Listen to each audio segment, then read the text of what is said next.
મારું નામ છે કનુભાઈ બાગુભાઈ પાંચાણી. મને પહેલા પેશાબમાં બળતરા થતી હતી અને દુખાવો થતો હતો. બે પડખામાં બહુ દુખાવો થતો હતો.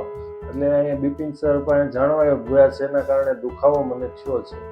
એટલે એણે મને પેલા એની રીતે જોઈ એના નાના મશીનથી મને કીધું કે ભાઈ આ નાની નાની પથરી 2-3 કિડનીમાં છે અને એકાદી નળીમાં છે, મોટી છે એ 15 mmની નળીમાં છે. એ રીતનું મને જણાવ્યું અને એની ટ્રીટમેન્ટ બાબતે મને વ્યવસ્થિત બતાવ્યું કે આની આ રીતની ટ્રીટમેન્ટ થઈ છે. ઓપરેશન કરવાનું કીધું હતું, જે મને કોઈ ટાંકો કોઈ કાપા વિના વ્યવસ્થિત કરી આપેલું છે. અને તે બી મેં આયુષ્યમાન કાર્ડમાં કરેલું. સાહેબનો તો એકદમ મસ્ત અને નોર્મલ સ્વભાવ છે, જેમાં કોઈ કંઈ કહેવું જ ન પડે. અને જે પણ આપણી નાની મનની વાત હોય એ તે સામેથી આપણને કહી આપે છે. એનો આપણે એને કેવું નથી પડતું કે ભાઈ મારે દવા કઈ રીતે લેવી કે જમવાનું કઈ રીતે મારે પૂછવું, એ મને અગાઉથી વ્યવસ્થિત જ સમજાવી દી છે. આપણે 2 શબ્દો બોલો એની પહેલા એ બધું ડિટેલમાં કમ્પ્લીટ સમજાવી દઈ છે.